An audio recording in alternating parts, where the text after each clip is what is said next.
kahit mahirap, kahit magastos, gusto natin makasama pa rin. Iba pa rin yung may magulang ka, kahit sabihin natin na minsan nagtatampo ka kasi napapagod ka na rin. Pero yung pagmamahal, napakalaki. Napakalaki ng pagmamahal.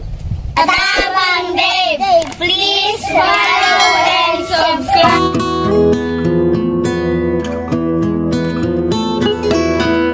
Magandang araw mga kababayan. So meron lang po akong ibabahagi sa inyo, short na story lang about sa family ko, personal. So hindi lang po kayo mga kaibigan ko sa YouTube, hindi lang po kayo mga viewers, kundi kaibigan ko po kayo sa bilang isang vlogger na katulad po ninyo. So ino-open ko po sa inyo, binabagi ko po sa inyo, hindi ko po pinagdadamot kung ano man pa yung nangyayari. Nakapag-desisyon na po ako na lumuwas ng Katagalugan sa Calamba, Laguna para po ako ulit ang magmaniobra ng tindahan po namin sa Calamba. So na-bankrupt po yun dahil po yung kapatid kong bunso, siya po yung nag-manage. So di po siguro maalam. So almost 4 years. So ngayon po ako na po yung babalik ulit, ako ulit yung magmamanage. Noong mga nakaraang taon po ako po ang nagmamanage talaga noon. 2018. So pagkatiwala ko po yun 2021. So until now po. So last year na-bankrupt po yung tindahan na pinagkukuhanan namin ng source. Yung barbershop, kapatid ko po yung nagmamanihobra. So malaki po yun na pwesto. Umupa kami doon ng 8,000 buwan, except doon sa sa kuryente, sa tubig. So pumapatak yan ng 15,000 ang nagagastos doon sa pwesto na yon. So kung ihigihan po ang paghahawak ng negosyo, kahit nangungupahan ka, basta marunong kang humawak ng pera, meron pa rin. Kasi po that time nung ako po ang nagmamanage, talaga po nakakaipon ako. So yung tindahan po namin sa bahay, o yung bahay po namin, napa-slab ko po yung harap, yung tindahan po.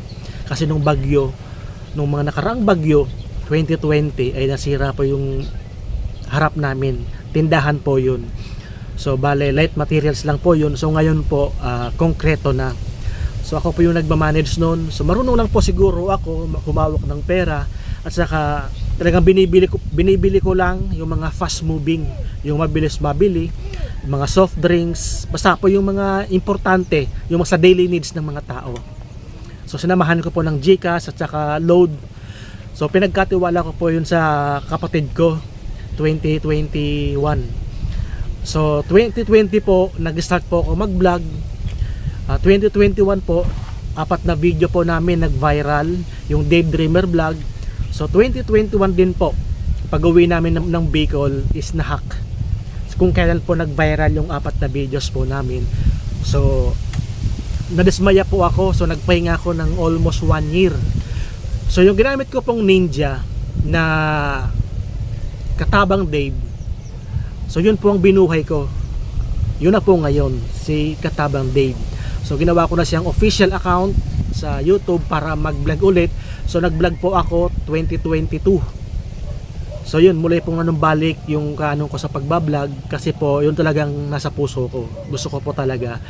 So kaya po tinuloy ko po. Kahit mahirap, alam ko mahirap, subalit po tuloy-tuloy lang po kami.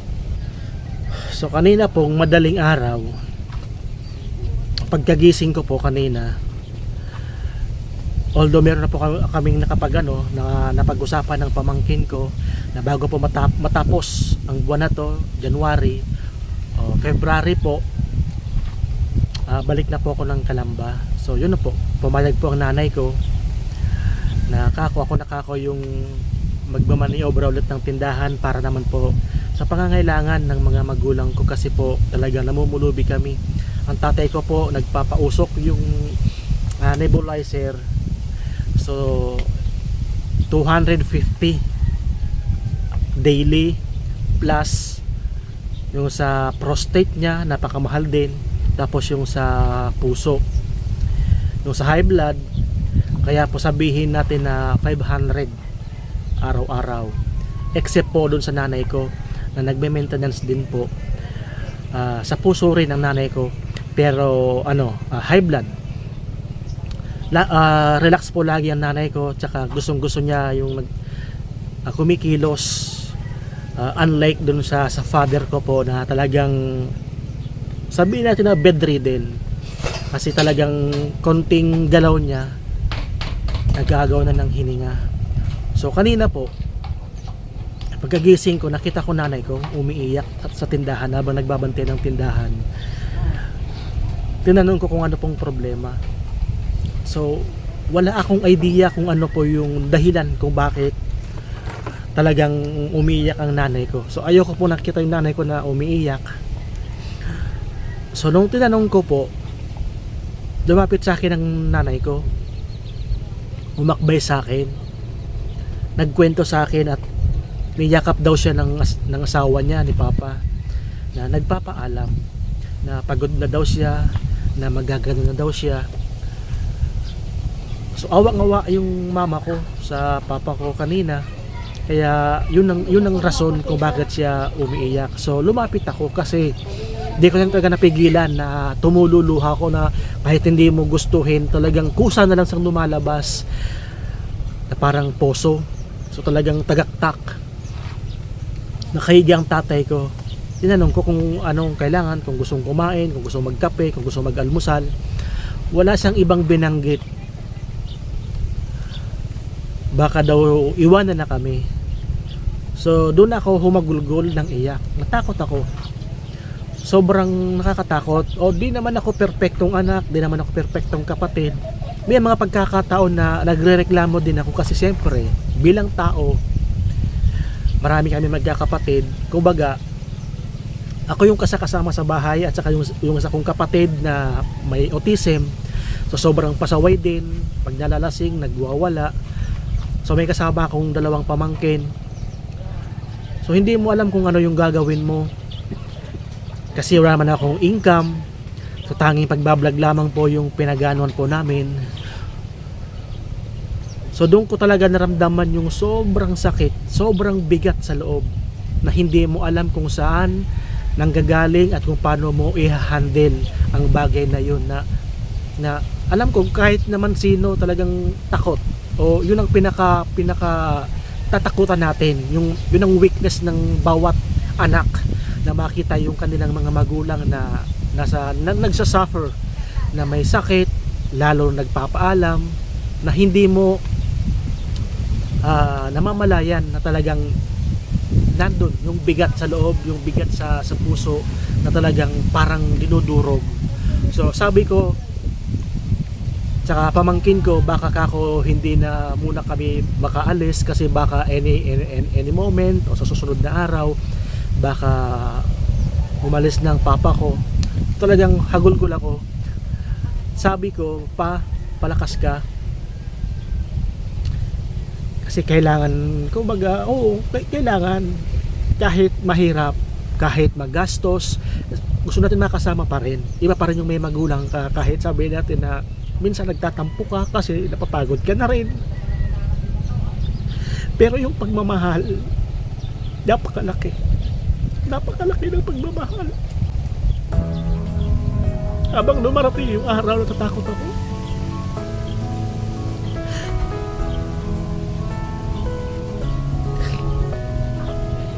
Kailangan kong gawin, kailangan kong lumayo. Ngayon medyo okay na siya kasi lumalaban, pero still hindi po nagbago yung isip ko na talagang kailangan ko pa rin lumayo para po matugunan yung pangangailangan ng mga magulang ko, kasi dalawa sila eh. Si mama is 76, ang papa ko naman po is 81. So gusto kong mapunan, gusto kong mabigay yung pangangailangan nila sa gamot. Kasi mga kapatid ko, di ko naman kasi may mga pamilya na rin sila. So siyempre, pamilya ang unahin nila. So kung meron man, makapagbigay man, so kulang pa rin. So ako bilang single, may anak din po ako pero wala po sa akin, nandun po sa asawa ko. So patong-patong pero okay, lumalaban si Katabang Dave.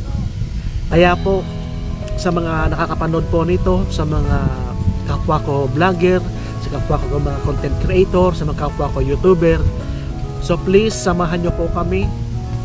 Talagang ito po talagang gusto ko na makatulong. Kahit po may suliranin po kami sa financial, pero never ko pong pinakialaman ang nanggagaling sa mga sponsor natin dahil ayoko pong sirain yun. So takot po ako sa karma. So malaki po yung takot ko sa Diyos. Lalong-lalo po yung mga magulang ko po ay mga relihiyoso, mga Jehovah's Witnesses po. So lumaki po kami na nagabayan ng tama ng mga magulang. So hindi naman po kami perpekto, subalit po ginagawa po namin yung tama. Mas pinipili po namin ng tama. Di po kami makapanakit sa kapwa. Mas pinipili po namin ng maging mabuting tao.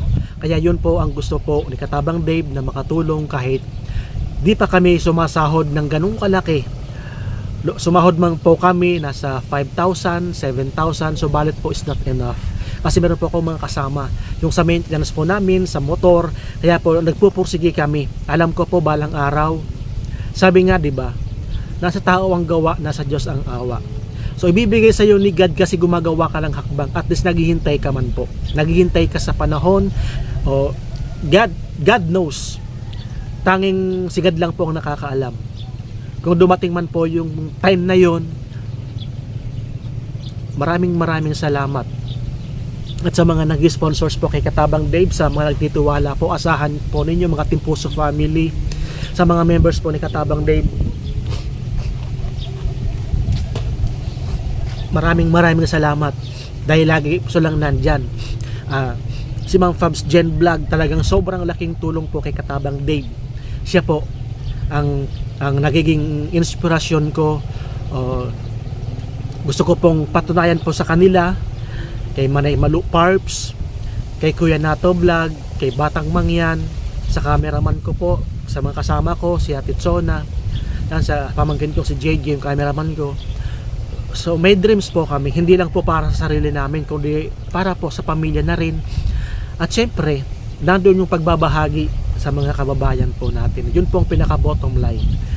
So syempre, ganun po man, may mga estado talaga na kailangan nating ibalanse lahat ng bagay. So yun, sana po patuloy nyo po kaming suportahan. Pasensya na po kayo kung naging emotional po ako. So muli po, nagpapasalamat po si Katabang Dave. So hindi po masasayang ang tiwala na binibigay po ninyo sa akin. Sa mga kaibigan ko, sa YouTube, maraming salamat. God bless. Laban lang po tayo. Tibay, tiyaga. Ganun po talaga ang buhay. Kaya po, laban lang po tayo. Mabuhay and God bless.